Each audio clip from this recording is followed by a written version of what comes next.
First of all, let me say thanks a lot. I appreciate the opportunity to be here. I don't know if you know it or not. Some of you do, some of you don't. Former head of the FBI, Los Angeles, California, retired in 1979, March. And shortly after my retirement, I was asked to investigate the Jeffrey R. McDonald case as a private investigator.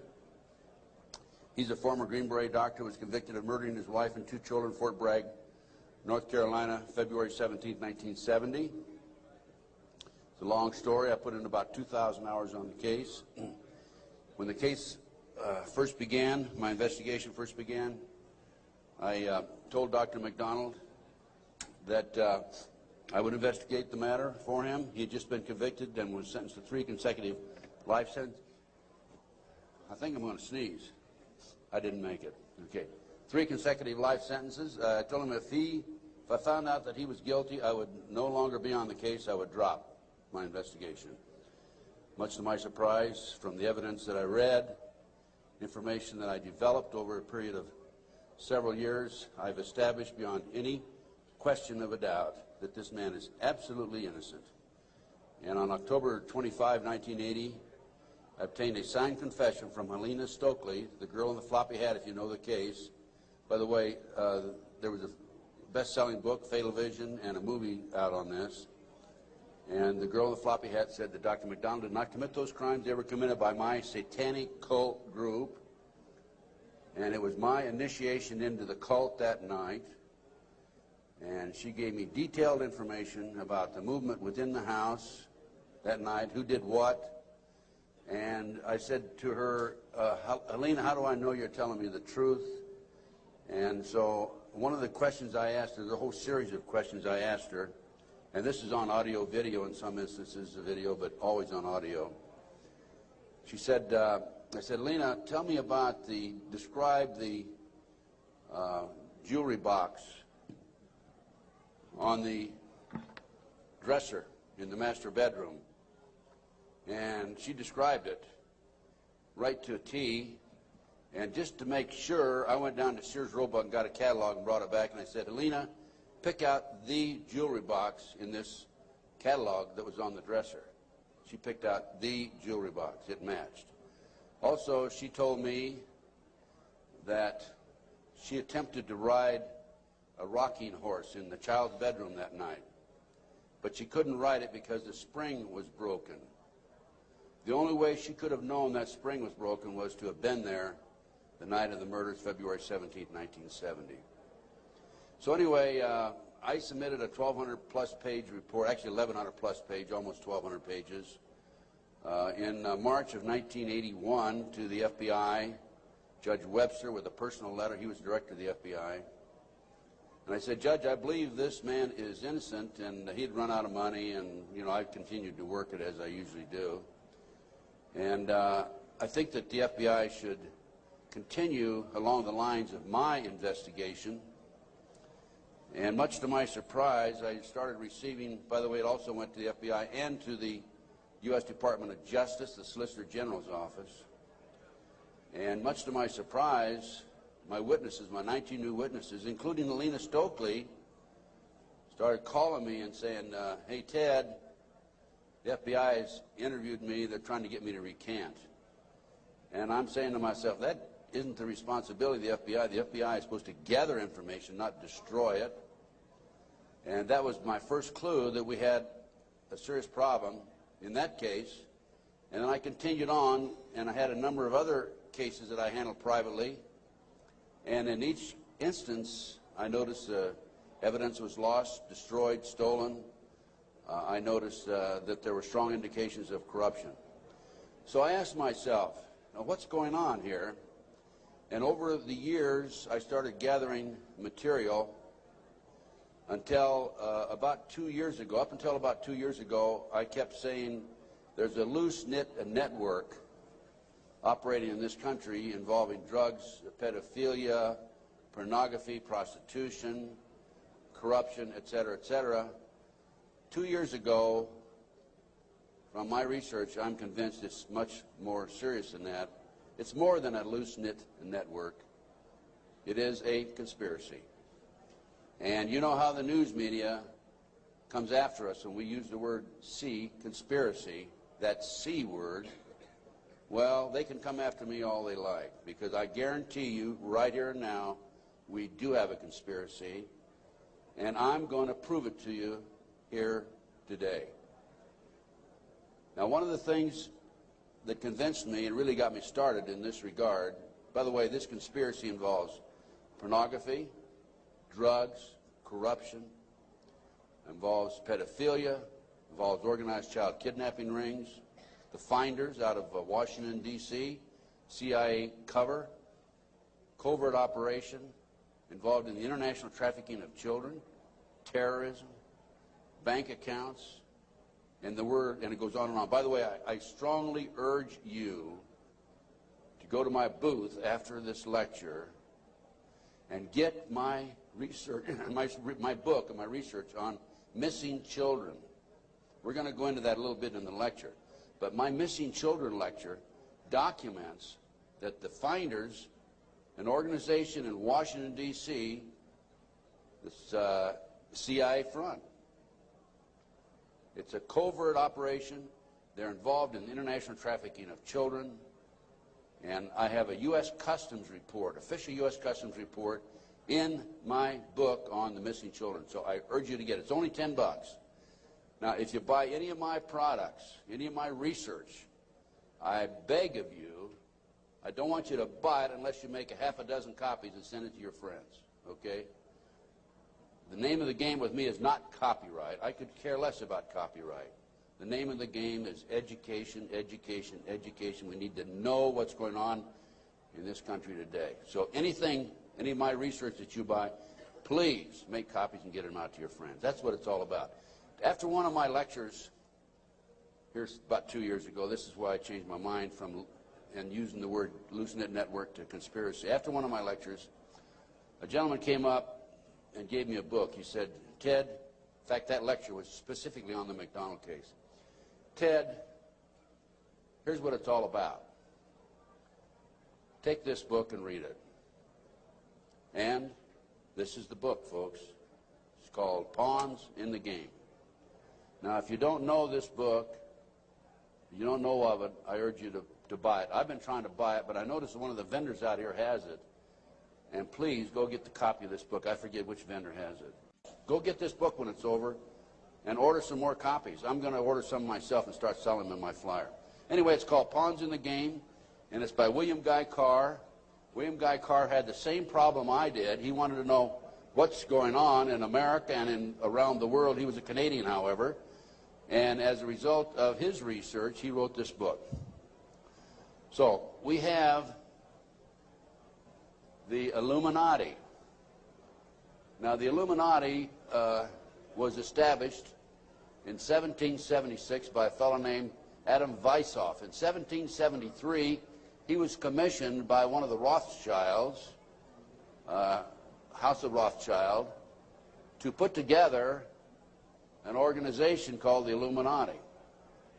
And he culminated his work in May the 1st, 1776. If you'll notice, that's a communist holiday. And we're going to have to move along pretty fast. This is actually a 4-hour lecture I'm going to give you today. We're going to do it in probably an hour and 15, 20 minutes. But some of his goals, and the goals that he was commissioned to set up, there were 25 of them. And here they are right here. Here's the beginning of it right here. And then rather than read each one of them, I'm going to summarize it, okay, because we got a lot of work to get into. Number one issue was men are inclined to evil rather than good. Number two goal and issue was to preach liberalism.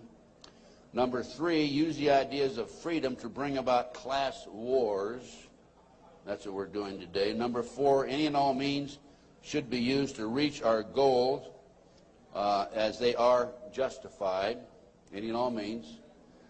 Number five, their rights lie in force. We're talking about the Illuminati rights lie in force. Number six, the power of our resources must remain invisible until the very moment when it has gained the strength that no cunning or force can undermine it. And if you will notice, it's been a very very few people know about the Illuminati, so they have maintained their invisibility until most recently. Number 7, advocated mob psychology to obtain control of the masses. Number 8, use alcohol, drugs, moral corruption, and all forms of vice to systematically corrupt the youth of the nation. I mean, I don't need to document that one. How about South Central LA, CIA drug operations coming in there? How about Mena, Arkansas? Drugs coming into this country, arms and munitions going out. If you don't believe me, talk to Terry Reid, talk to Chip Tatum, talk to some of these other individuals who I know, personally know. During the recent, last fall actually, drug hearings by Mr. Arlen Specter, Senator Arlen Specter, one of the big phonies of Washington, D.C., the magic bullet theorist, I watched those hearings, and I couldn't believe the mamby-pamby, weak witnesses he brought forward, people that really had no direct knowledge of the drug operation. And that hearing was about bringing drugs into South Central LA by the CIA. I sent him a list of 16 names of people who had personal, direct knowledge of drugs being brought into this country by the CIA. Never heard another word. None of those people ever appeared as witnesses. I might also mention in Oklahoma City, I sent my report, copy my report back to the committee. I sent them a fax and said I had information which would be vital to your investigation of the Oklahoma City bombing. That report, by the way, is also available to you. I urge you to buy it. Never received a response. Number 9, seize property by any means. We're seeing that on a daily basis. Farmers, businessmen, people who are arrested on nebulous charges, their property's being taken away from them. Here's an example right here. This lady right here, she lost everything. Everything. They've come out and raided her house twice, Linda. Twice, Linda. This lady had a house that she bought before her marriage. It was in her name, and they seized it. She no longer has that house. Number 10, deal with the use of slogans such as equity, liberty, fraternity into the mouths of the masses in psychological warfare. Boy, if that isn't Bill Clinton, I never saw it, never heard it before. That man is unbelievable. As former Congressman Dennemeyer describes him, he's a draft-dodging, womanizing, pathological liar, and he certainly fits into item number 10. Number 11 dealt with war, number 11 theory and goal. In 1773, Adam Weishaupt set down policies that were publicly announced in 1939, folks. 1773, publicly announced 1939 by Britain and the United States. And the war should be directed so that the nations on both sides are placed further in debt and peace conferences conducted so neither combatants obtain territorial rights. Yalta. Perfect example. Stalin, Roosevelt, Winston Churchill after World War II. Number 12, told those present that they must use their wealth to have candidates chosen to public office who would be obedient to their demands and would be used as pawns in the game by the men behind the scenes. The advisors will have been bred, reared, and trained from childhood to rule the affairs of the world. We have that today without any question, the men behind the scenes. Number 13, control the press. If you heard my lecture yesterday on Oklahoma City, I documented that the mainstream media is being controlled by the big power people, by the phony politicians, by the bureaucrats, without any question about it. Information in the media, I have an itchy nose today. Maybe I'm going to kiss a fool or something, okay? We have a documentation of that, and I have that in some of my lecture material out here and also my books. Number 14, their agent tours will come forward after fomenting traumatic situations and appear to be the saviors of the masses when they are actually interested in just the opposite, the killing of the masses. The riots in Watts, the riots in South Central LA, folks. Number 15, create industrial depression and financial panic, unemployment, hunger, shortage of food, use this to control the masses or the mobs and use the mobs to wipe out all those who dare to stand in the way. Well, I'll tell you right now, every expert I've talked to is talking about food shortage. And it's coming, I'm convinced. And we also know about the market crashing here in October. I had a market specialist on my radio talk show, and if you don't listen to my show, I urge you to, because it's a real good, solid education for you. Just this week, George Green, he was also on my show on October the 6th. George told us on October the 6th there would be a crash of the market in October. It came. Now he told us this week there will be another crash, and it will drop, he thinks, 2,000 points. So we'll see what happens. I hope it isn't true. Number 15, create industrial depression and financial panics, unemployment. I've already covered that. Number 16, infiltrate into the secret Freemasonry to be used for their purposes. That's been documented many times. Number 17, expound the value of systematic deception. Use high-sounding slogans and phrases and advocate lavish promises to the masses, even though they cannot be kept. Again, Bill Clinton. George Bush was good at that too, by the way. What's the difference between the Republicans and the Democrats high up? Nothing. Zero.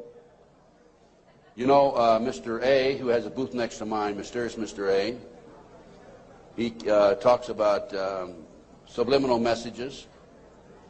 If you look at the logo of the Republican Party, you know the elephant with the 3 stars across the top?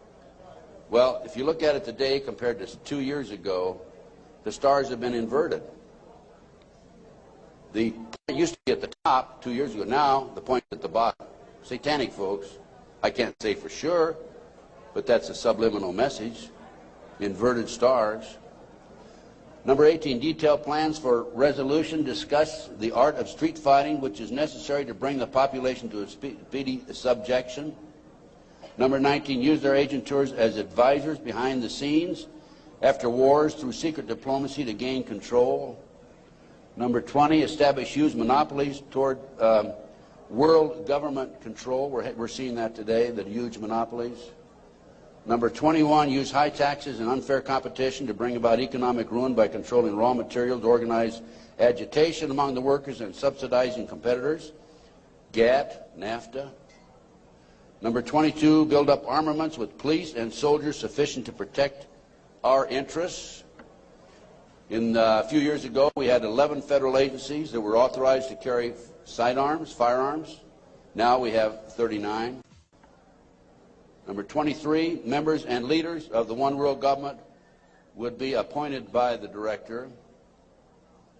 Okay, Presidential Directive 25 allows the president, by the way, this is classified, secret, not available to the general public, allows and orders that the President of the United States, in the event of a conflict or a crisis in this country, transfers the power, his powers, over to the Secretary General of the United Nations.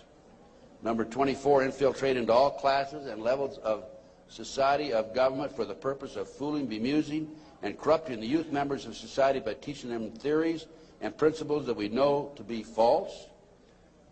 This is the outcome-based education program being shoved down our throats by the United Nations. Number 25, national and international laws should be used to destroy civilization. There's talk about the world population being decreased to 500 million, the United States population being decreased to 20 million. And we look at the war that we had in the Gulf War syndrome. Look at the people that died there. There were 700,000 troops, American troops there. 4/5 of them today cannot even do a push-up because they're so ill and so sick. They've been washed out of the service. We have a new army, basically. And the story goes on and on. Okay. What are we talking about here? There's a considerable overlap in the United States from the various groups, organizations, individuals, whatever you want to call it. But one of the driving forces behind this movement, the Illuminati, is the satanic cult movement in this country today. Now, when Alina gave me that signed statement, I said, what in the world is this all about? I don't know anything about Satanism. I'd heard the word, and that's about it. From the Bible, of course. So I began my little journey forward. And one of the matters that I developed information about was an individual I learned about with Aleister Crowley. He likes to have his name pronounced Crowley to rhyme with holy. And the Satanists today, and for the number of years in the past, have basically used his philosophy and his writings as a guide. And so let's talk about some of his writings and teachings. And here we have Of the Bloody Sacrifice.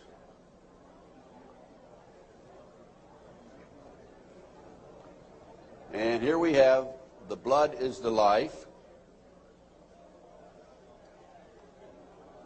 And here on page 94 of his book, it would be unwise to condemn as irrational the practice of those savages who tear the heart and liver from an adversary and devour them while yet warm. In any case, it was the theory of the ancient magicians that any living being is a storehouse of energy varying in quantity according to the size and health of the animal, and in quality according to its mental and moral character. At the death of the animal, this energy is liberated suddenly. The animal should therefore be killed within the circle. We're talking about the satanic circle, or the triangle, as the base may be, so that its energy cannot escape. An animal should be selected whose nature accords that with that of the ceremony. Thus, by sacrificing a female lamb, one would not obtain any appreciative quantity of the fierce energy useful to a magician who was invoking Mars. In such a case, a ram would be more suitable, and this ram should be virgin. The whole potential of its original total energy should not have been diminished in any ways. And now listen to this sentence, folks, closely. For the highest spiritual working, one must accordingly choose that victim which contains the greatest and purest force. A male child of perfect innocence and high intelligence is the most satisfactory and suitable system. We're talking about human sacrifices.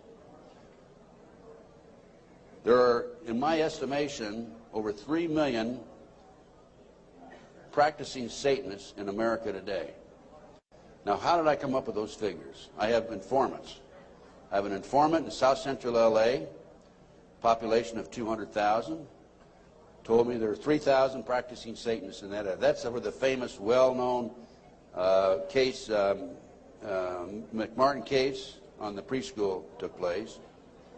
I have an informant in Lincoln, Nebraska, told me 3,000 practicing Satanists. Lincoln, Nebraska, town of 200,000. South Bay area, Manhattan Beach area, about 200,000. How much time? I get more than an hour today. So just crank up your cameras. Huh? I'm going to take an hour and a half. Okay? I'm going to take every minute I can give to you folks, because you need to soak this into your brain. Iowa City, Iowa, town of 150,000. 100,000, 1,500 informants. That averages out about 1.5% of the population. Anyway, this is, we're talking about human sacrifice. About 50 to 60,000 individuals are sacrificed every year. There are 8 basic satanic holidays. There are other holidays for the various covens, but there are 8 basic ones that they all honor. Now, one of the practices, this is another book of Aleister Crowley. One of the theories, we talked about human sacrifice, okay, there it is, right in their book. I mean, I didn't invent that. That's there. Another aspect of their religion, if you want to call it religion, by the way, the federal government does recognize the satanic movement as a religion, yet in Linda's case, the word Satanism was brought up by her husband's defense attorney.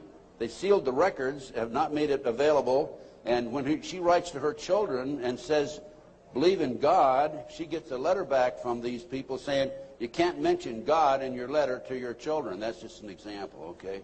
Okay, we're talking here about the 666. That's the beast. That's Aleister Crowley himself.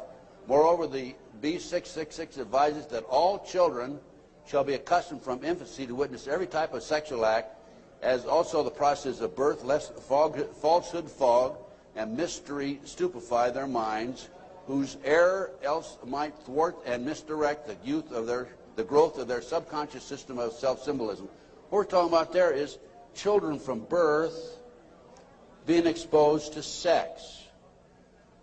These people, the satanic movement in the world, has set up preschools throughout the world for the purpose of getting their hands on our children. The parents drop them off at 9 in the morning, come back and pick them up at 4, 3, 4, 5 at night.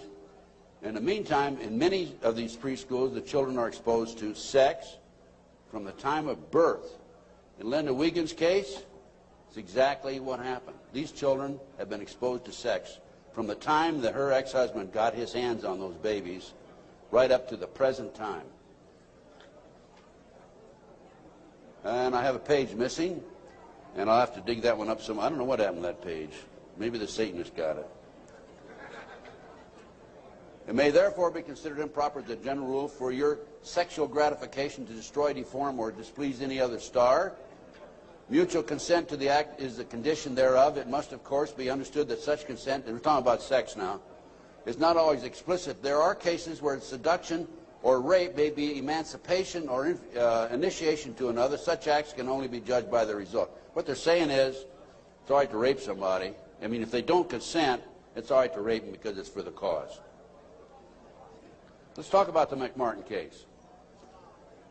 In April 1985, authorities went to the McMartin case and looked for tunnels under the school. The children had said that they were taken into tunnels under the school. There was a chamber down there.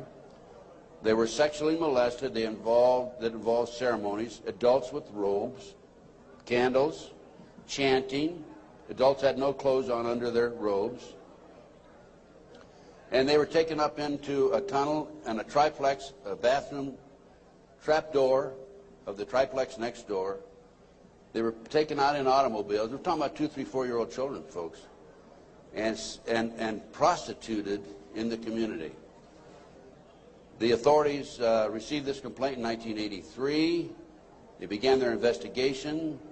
The authorities finally, in 1985, went out and decided to look for the tunnels because they said the children were hallucinating. The children also said that they were taken by air up into a mountainous area where they were exposed to satanic ceremonies based on what they described, and brought back in time for the parents to pick up the kids. So the authorities didn't find anything. Well, I'll tell you what, in the spring of 1993, I heard that the property of the McMartin School had been sold from the McMartin family to the defense attorney, actually given to him. He didn't make enough off the county. His bill was only $3 million. And from there, he said he was broke and he sold it to a contractor. The contractor was going to build an office building on the space. And I heard that the contractor had this property. And so I went out and contacted him. And I said, dear sir, I would like to have access to that property. He said, I'll give you 2 weeks. I signed a contract, assumed liability, and along with some of the parents, we hired an archaeologist from UCLA, Dr. Gary Stickle, knowing full well that I'm not qualified to say there's tunnels under there, even if I found them.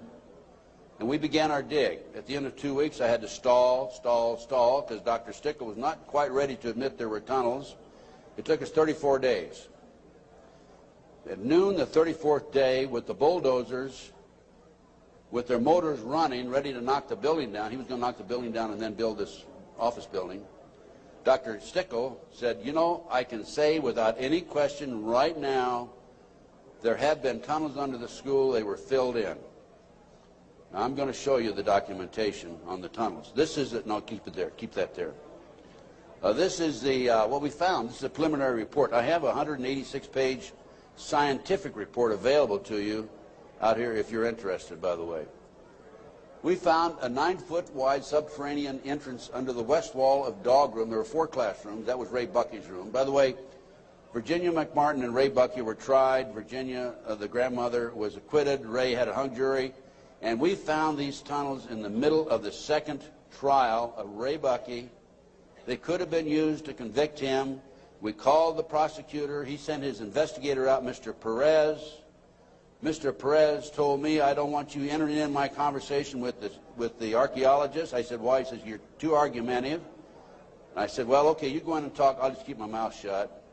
We went in, he talked, and he argued with the archaeologist. There's an investigator not qualified to talk about tunnels. He said, there aren't any tunnels there, and the archaeologist, of course, argued. But anyway, they didn't use that evidence, strong evidence, in the second trial. They ignored it, right in the middle of the second trial. I might mention this.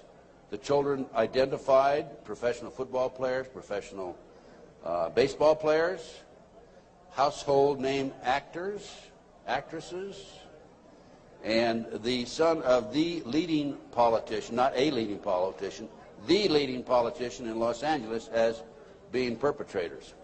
Okay, we found an avocado tree root cut on both sides of the entrance, and I'll show you this in just a few minutes. The entrance of the tunnel, as I said, it was 9 feet across the top, and on one side was a live avocado root, on the other side was a dead avocado root. They had to cut that out. We have this, by the way. We found a plastic Disney bag, copyright 1982, about 4.5 feet below the classroom floor, and 3 to 6 inches in from the entrance and under the foundation. Now, the reason that plastic Disney bag is so important is because we think that they filled the tunnel in 1982 when the complaint was initially brought to the attention of the authorities. I said 83 earlier, it's 82 when the complaint was made. And when they filled it in, the plastic Disney bag somehow or other flew in there as they were filling it in and nobody noticed it. Now, who says there is no God, right? What documentation, fantastic documentation, that tunnel, the entrance to that tunnel, this is right at the entrance, was filled in 1982 or sometime subsequent to 1982. Mr. Ken Lanning, the outstanding know-it-all FBI expert, behavioral science, says that I took that garbage bag in 1993 out of a trash can and placed it there, that I planted evidence. Of course, Mr. Lanning says there's no organized satanic movement in this country today. There's only a few dabblers here and there. Thank you, sir. We have another 3 hours to go. Okay, can you hang in there? Okay, the tunnel proceeded south, then 45 feet through classroom 4 and 3 and north, then 10 feet within the classroom 4. The tunnels were 30 inches wide, 44 to 46 inches deep, with the top of the tunnel 30 inches under the classroom floor. The children were able to walk through it. We're talking about young kids now, right? The adults had to stoop down and walk through it, but they could do it. The tunnels were built in kind of a triangular, or I should say a semicircle type, so that they had natural support, I guess. These people know everything. They are brilliant. The footing between classroom 3 and 4 was arched, where the tunnel passed underneath it, and 12 inches shorter in depth at this location than the same footing 12 feet to the north. I'll show you that in just a minute. That's significant, because the arch was where the tunnel went, and it was arched in that particular location, whereas 12 feet away, it was 12 inches longer or thicker. Footing between, let's see, there were 4 large upright containers were found in the tunnel under the arch, obviously hand-placed. A 9-foot wide chamber was found along the tunnel across classroom 4. The top of the chamber and the top of sections of the tunnel had layers of plywood covered with tar paper, which had apparently been supported by cinder blocks and 2x2 and 2x4 wooden posts found underneath. Tunnel features made it evident that the tunnels had been hand-dug. The 7-foot tunnel extended into the triplex next door. Tunnel extended from the bathrooms off the office and classroom 1 to the front yard of the triplex next door. Front yard concealed from the street by a 3-car garage. Children described the entrance and exiting tunnels in the triplex yard exactly where the tunnels and exit were found. a 39 by 41 inch area under a hole cut in this neighbor's bathroom floor had been excavated and subsequently tilled. Now, that was where the kids told us ahead of time that they were taking it up in the trapdoor in this bathroom. And there was a crawl space in the house about like this, and we got one of our skinny archaeologists to go in there, take pictures. The bathtub protruded underneath the floor of the bathroom. There was a bathroom in the back of the same building in another apartment. It did not protrude there. This was the space we're talking about, 39 by 41 inches. Just enough room for a kid to come up and be taken out. Other significant facts: small white plastic plate with 3 pentagrams, hand-drawn on the top of the light green paint, was found by the archaeologists. Pentagrams were hand-drawn by an adult and not part of the manufacturer's design. Many other artifacts were found whose analysis will be released upon completion of the test. The analysis has been released. That's the scientific report I told you about. No doorknobs were on classroom 3, only a dead bolt lock. Each classroom had an on and off switch which was labeled fire alarm. The system did not connect to the fire station but was used as an alert within the school if somebody came around. More than 2,000 artifacts were found under the school floor, including over 100 animal bones. Due to the constraints and time constraints and so forth, we had to discontinue the process on noon the 34th day. By the way, this cost us, a lot of people donated their time. It still costs us money. It cost us between $55,000 and $60,000. I personally put in $17,000, which I ended up, in many instances, paying over a long-term period payment plan. This is a floor plan of the whole lot. There is, right there, the building itself. This is the entrance, the concrete slab, a vacant lot there. This is a yard. And here's the avocado tree we're talking about. And here's the entrance right there. Now here is the tunnel. It came in here, extended here, and here's the chamber across here. We think, but didn't have time to explore this, the tunnel went up here. Now we definitely were able to come up with it here, right here, and it came into the bathroom over here. Okay. There's the entrance. 9 feet across here. I'll show you a diagram in a few minutes. There's the avocado tree. Those roots are live. Over here we had a dead avocado root. Okay, next. There's a plate that was found in the play yard, buried about 6 inches under the sand, with the pentagram on it. That's right. And here's a diagram of the tunnel. This is the entrance of the tunnel. Now that's the floor, the footing for the classroom 4. Here's the plastic Disney bag, was located right there, partially under the footing and partially out. And this AF means artificial fill. And this was the shape of the entrance. Okay.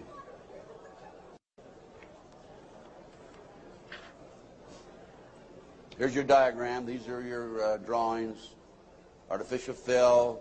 Here's the avocado root there. Here's the dead root over there.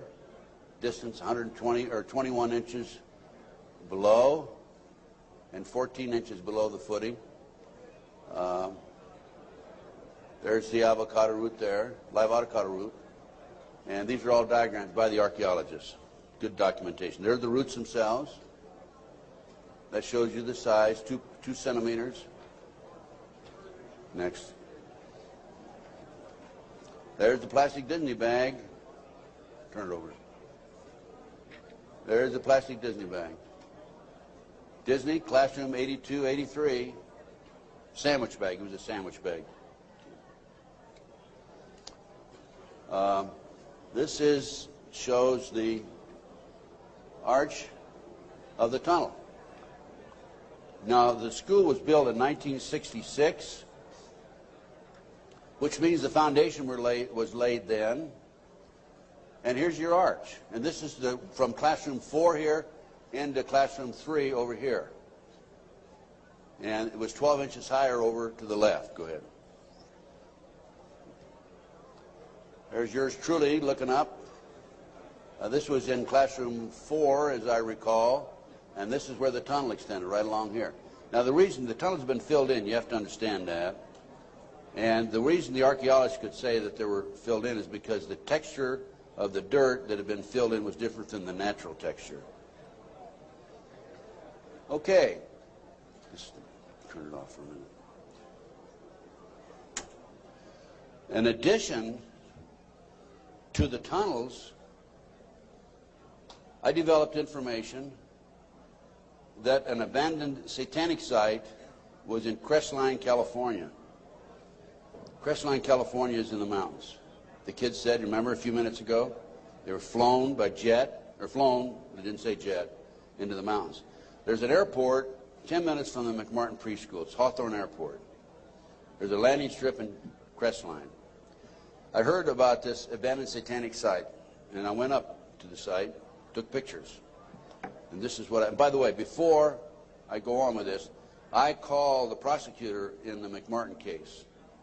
And I told her, hey, I think I know where the children were taken. If they weren't, it's certainly worth looking at. And I will be glad to make this information available to you. And if you want to have the children go up and look at this abandoned satanic site, we can. She said, we're not interested. They weren't interested in hardcore evidence, the tunnel. They weren't interested in this abandoned satanic site. Go ahead. This is what we found. 666, one of the satanic signs. That's a stone on the site. The house had been up here. The day after the McMartin case broke in the news, the house burned to the ground. And it was here. The street's on the other side of the hill. You cannot see the site, this area down in here, from the street. You have to go in, would have to go in through the house and come down. And this, you can see it's quite elaborate. There's my associate, Judy Hansen, who works with me in L.A. And next. This is looking at the opposite direction of the picture we just took. And you can see there's San Bernardino down in there. And you can see that on the side of a mountain like that, nobody's going to find it unless you fly over with a helicopter. That's probably an altar, flattened stone. Also an altar, another altar that had been broken.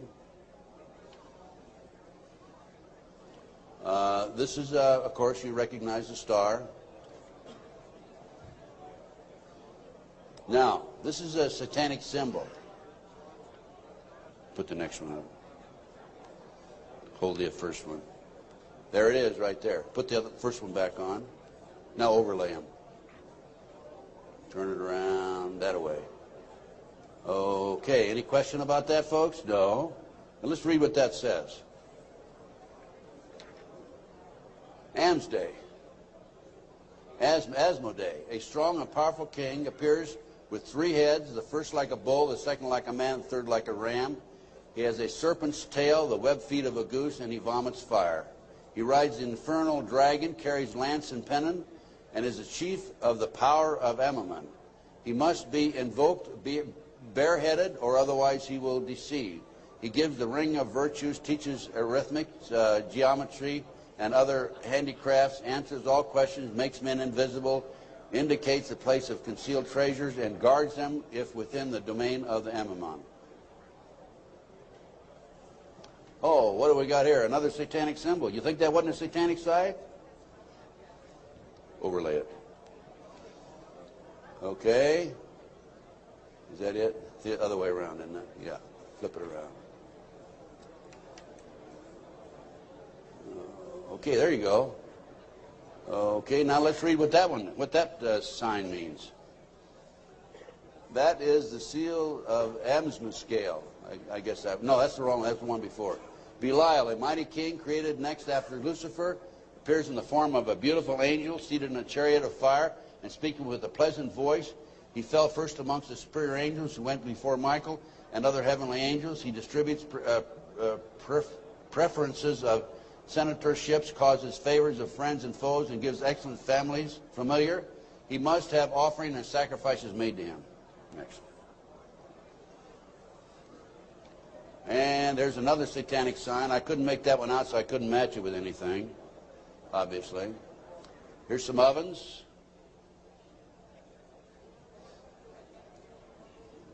That was a large circle with a number of signs in it, a lot of writing.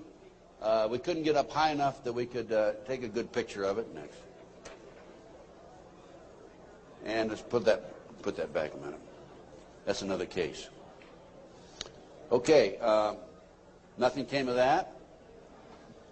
Nobody was interested in an abandoned satanic site, even though it appears to have been related to the McMartin case. I have to say that I was very disappointed. We gathered this evidence privately. The police don't have the capability of doing so. Too many high-pressure people involved. Too many prominent individuals involved. So that's just an overview of the McMartin case, folks. No question in my mind that it was a satanic operation. And Dr. Roland Summit, UCLA psychiatrist, says, who's done a lot of research in this field also, that there are 50 other preschools in the country where the kids have talked about going down into tunnels. Now, this is another case that I worked out of Philadelphia, similar case to Linda's. And this is the Lou Bear case. Lou called me back in, I guess, the late 80s. And he said that he had gone underground with his children. The great FBI came in with their SWAT team, as they did with Linda, raided his house, grabbed him, put him in jail, took the children, turned them over to his ex-wife, whose boyfriend, according to the children, was sexually molesting them. And Lou said, "What can I do, and how can you help me?" So I was willing to go back and testify for Lou. And one of the matters that I was going to testify about were the drawings by the kids. And it's not a funny thing, but it's an established fact that children who have been sexually molested for some reason or other, when they're, 2, 3, 4, 5, 6, 8, 10 years old, whatever, will invariably draw pictures of their activity, of their exposure to these nefarious matters. Invariably they do that. Now, when I was that age, I was drawing cars and airplanes, and the girls were drawing flowers, right? But these kids invariably will draw these pictures. As you can see from Linda's case, she has pictures at her booth that her children have drawn. Now, I was going to go back and testify for Lou, and I was going to say that based upon my reviewing the pictures drawn by the children, they've been exposed to a satanic activity. This is the most telltale of all the pictures. I'm going to show you a series of them. This is a totem pole with a goat's head at the top, children at the various highest level. I understand, again, I say I understand because I'm not sure, because there's so much secrecy involved in the satanic movement. 8, 10 layers of classes of people within themselves, like the dabblers on up to the very highest level. But from my sources and my informants, I've been told that the various highest level of Satanism, you will have the totem pole, which is usually 3 to 6 feet tall, made out of wood, with the goat head at the top. So I was going to testify that based on my experience, that these children were exposed to the highest level of Satanism mainly because of this drawing right here, the goat hole, the totem pole with the goat's head. The judge would not allow me on the witness stand. I flew all the way to Philadelphia from Los Angeles, wouldn't allow me to testify. These are some of the other drawings. This is a body on a slab, undoubtedly an altar where they sacrifice in blood, the genitals.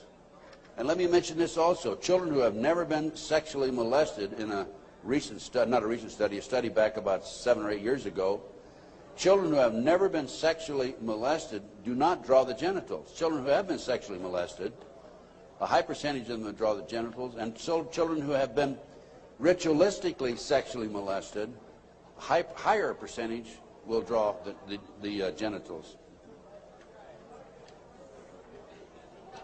Little Matt Bear drew a picture of people, a fire, a baby being thrown in the fire, human sacrifice, obviously.